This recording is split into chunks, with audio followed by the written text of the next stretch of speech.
Capítulo 16. Juan fue a Geser a visitar a su padre Simón, de lo que estaba haciendo Zebedeo. Simón llamó a sus dos hijos mayores, Judas y Juan, y les dijo: mis hermanos y yo y toda la familia de mi padre hemos luchado contra los enemigos de Israel desde nuestra juventud hasta el día de hoy, y en muchas ocasiones hemos logrado la liberación de Israel. Yo ahora ya soy viejo, pero por la misericordia divina ustedes están en el vigor de su edad. Tomen mi lugar y el de mi hermano y salgan a luchar por nuestra patria. Que Dios los ayude.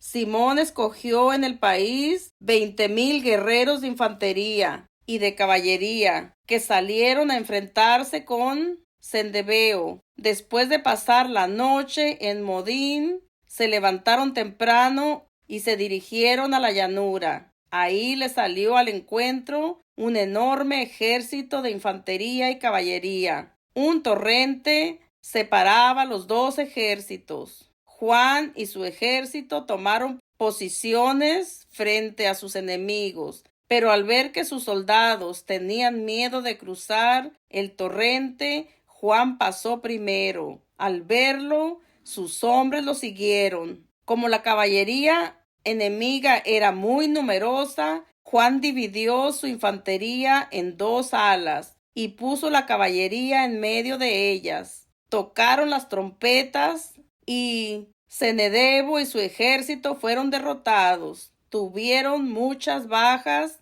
y los que quedaron con vida huyeron a la fortaleza. En esta acción fue herido Judas, el hermano de Juan. Juan persiguió a los que huyeron y llegó hasta Cedrón, lugar que Zebedeo había reconstruido. Los enemigos se refugiaron también en las torres que había en los campos de Azoto. Pero Juan incendió la ciudad, murieron unos 2,000 enemigos, y Juan regresó sano y salvo a Judea. Ptolomeo, hijo de Abud, había sido nombrado jefe militar de la llanura de Jericó. Tenía gran cantidad de oro y plata, pues era yerno del sumo sacerdote, pero se llenó de ambición y quiso adueñarse del país. Entonces tramó traicionar a Simón y a sus hijos para eliminarlos. Simón estaba haciendo una visita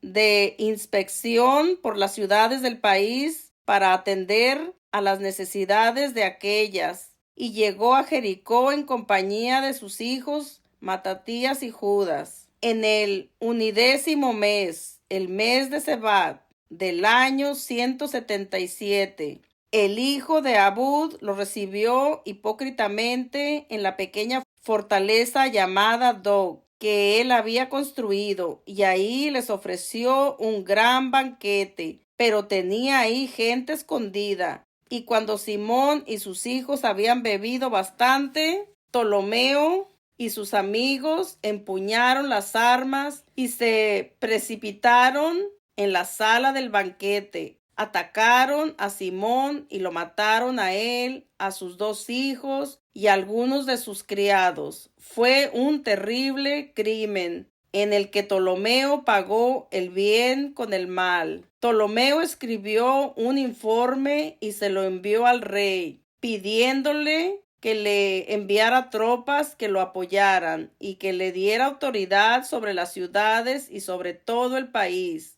Envió también otros hombres a Geser para que mataran a Juan. Mandó asimismo cartas a los jefes del ejército pidiéndoles que se unieran a él y prometiéndoles oro, plata y otros regalos. A otros los envió a apoderarse de Jerusalén y de la colina del templo. Sin embargo, alguien se adelantó corriendo a Geser y contó a Juan que su padre y sus hermanos habían muerto y que Ptolomeo había enviado gente a matarlo también a él. Al oír esto, Juan se puso fuera de sí y agarrando a los hombres que habían venido a matarlo, los mató. pues descubrió el plan que ellos tenían de asesinarlo. El resto de la historia de Juan, donde se habla de sus guerras y de las hazañas que realizó y de cómo reconstruyó las murallas y de otras cosas que hizo, está escrito en los anales de su pontificado, desde el día en que sucedió a su padre en el cargo de sumo sacerdote.